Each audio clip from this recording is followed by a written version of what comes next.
Pernah nggak sih Anda begitu terpukau sama satu hal aja dari seseorang atau perusahaan? Mungkin suksesnya, karismanya, atau ya penampilannya gitu. Hmm, Sampai-sampai Anda jadi agak, apa ya, kurang perhatian sama gambaran keseluruhannya. Sering kejadian kayaknya ya. Nah, hari ini kita mau bahas fenomena psikologis yang menarik banget nih.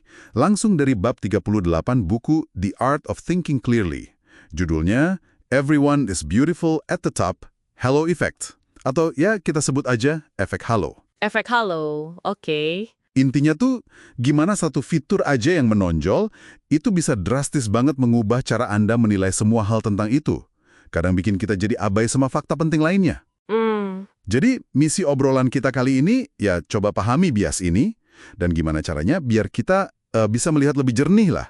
Yuk kita bedah bareng. boleh, boleh. Gimana tuh katanya di buku itu? Jadi, sumber kita ini jelasin, efek halo itu ya situasi pas kita terpukau sama satu aspek tunggal aja. Dan aspek itu langsung kayak nyebar gitu, pengaruhnya ke pandangan kita soal gambaran penuhnya. Jadi satu hal bagus, semuanya dianggap bagus gitu ya. Kurang lebih gitu. Contoh klasiknya, ini ada di buku juga, kasusnya Cisco. Anda ingat Cisco kan? Awal 2000-an? Oh iya ya, perusahaan teknologi besar itu kan sempet jadi idola banget. Betul.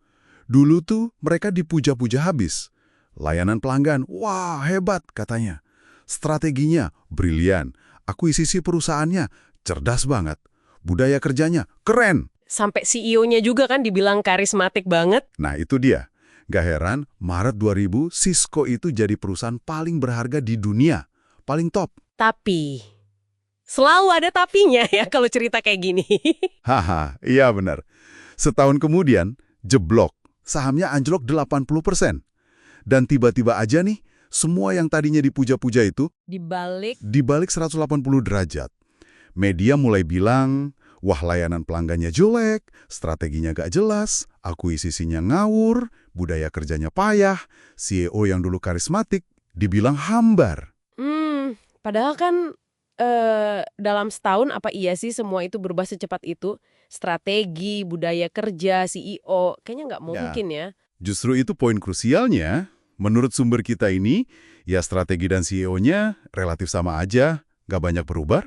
Yang berubah drastis itu ya kondisi pasar, permintaan pasar anjlok. Oke, jadi Jadi, ini nunjukin betapa kuatnya efek halo. Kinerja saham, satu aspek yang kelihatan banget kan, itu langsung mewarnai penilaian orang ke aspek-aspek lain yang mungkin, ya gitu-gitu aja. kesuksesan finansialnya itu jadi halonya ya, bikin semua kelihatan bersinar. Tepat. Dan sebaliknya, pas finansialnya jelek, itu jadi kayak noda yang bikin semua kelihatan buruk. Padahal belum tentu. Ini menarik sekaligus agak ngeri juga ya kalau dipikir-pikir. Sumber kita juga menyoroti gimana efek ini bisa mengaburkan pandangan kita terhadap kualitas yang sebenarnya. Maksudnya gimana tuh? Lebih dari sekedar bisnis saja. Iya, jauh lebih luas. Buku ini nyinggung gimana efek halo bisa berujung pada, ya, ketidakadilan yang cukup besar. Bahkan stereotip. Stereotip. Contohnya gimana? Misalnya nih, ketika kita menilai seseorang cuma berdasarkan satu fitur yang mencolok, mungkin kebangsaannya, gendernya, atau rasnya. Satu aspek ini bisa jadi halo yang begitu dominan sampai menutupi semua kualitas individu lainnya. Waduh. Dan sumber ini menekankan kita bisa jadi korban bias ini tanpa kita sadar loh. Nggak harus jadi rasis atau seksis secara sengaja. Ini lebih ke cara kerja otomatis otak kita aja yang suka menyederhanakan. Iya juga ya, biar gampang proses informasinya gitu ya. Mungkin gitu. Dan ini kayaknya relevan banget sama kehidupan pribadi kita sehari-hari kan. Buku ini kasih contoh yang kena banget pas kita lagi jatuh cinta. Haha, nah ini dia. Gimana tuh katanya? Pasti pada ngalamin nih.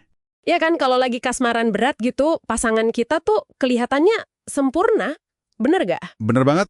Menarik, pintar, lucu, baik hati, wah pokoknya paket komplit deh. Terus kalau ada temen yang coba ngasih masukan, dia tuh sebenarnya agak pelit loh. Atau nunjukin kekurangan yang jelas gitu. Kita malah belain. Atau nganggapnya, itu justru uniknya dia, bikin gemes gitu kan. Nah, itu dia efek halo lagi beraksi. Satu perasaan cinta atau mungkin daya tarik fisik itu jadi halo yang bikin semua aspek lain kelihatan jadi positif atau minimal ya dimaafkan lah. Iya, masuk akal banget. Dan ini kan masalah intinya. Efek halo tuh menghalangi kita untuk melihat sifat asli atau kondisi yang sebenarnya. Kita jadi bias, kurang objektif. Oke, terus gimana dong solusinya? Biar kita nggak gampang tertipu sama kesan pertama atau fitur yang paling kinclong ini, ada saran dari bukunya? Ada. Kuncinya adalah, ya kita harus berusaha melihat melampaui kesan pertama itu. Coba lihat lebih dalam, jangan cuma di permukaan. Caranya? Sumber ini kasih contoh bagus lagi, audisi orkestra kelas dunia. Dulu katanya ada bias gender, tapi mereka coba ubah sistemnya. Gimana tuh? Mereka bikin audisi buta. Jadi musisinya main di belakang layar, penilai nggak bisa lihat siapa yang main. Nggak tahu jenis kelaminnya, rasnya, usianya, penampilannya. Oh, jadi fokus murni ke suara musiknya aja ya? Hasilnya, jumlah musisi perempuan yang diterima naik drastis. Kenapa? Ya karena penilai fokus ke kualitas musiknya aja. Aspek lain yang bisa jadi halo, positif atau negatif, itu dihilangkan. Wow, keren juga ya solusinya. Jadi intinya misahin aspek yang dinilai dari bungkus luarnya. Betul sekali. Dan ini bisa Anda terapkan juga dalam banyak hal. Misalnya nilai kinerja perusahaan deh. Jangan cuma lihat angka laba kuartalan yang bagus. Itu kan informasi yang gampang dilihat dan udah tercermin di harga saham. Bisa jadi halo tuh. Jadi harus gimana? Ya gali lebih dalam, model bisnisnya gimana, risiko kedepannya apa, prospek jangka panjangnya gimana. Butuh riset yang lebih serius, lihat berbagai aspek secara terpisah. Emang butuh usaha ekstra ya? Gak bisa cuma lihat sekilas. Tentu aja, hasilnya mungkin nggak selalu cantik kayak kesan pertama yang kena halo tadi, tapi hampir selalu lebih mencerahkan, memberi pemahaman yang lebih akurat lah. Ini soal melatih diri kita berpikir lebih jernih. Oke.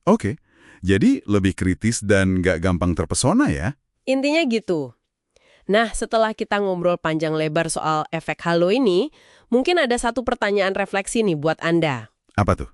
Coba deh, pikirkan penilaian Anda saat ini.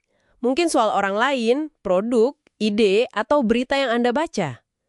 Adakah satu fitur yang bersinar paling terang yang mungkin tanpa sadar bikin Anda jadi kurang kritis sama aspek-aspek lainnya? Hmm. Sesuatu untuk direnungkan lebih lanjut ya.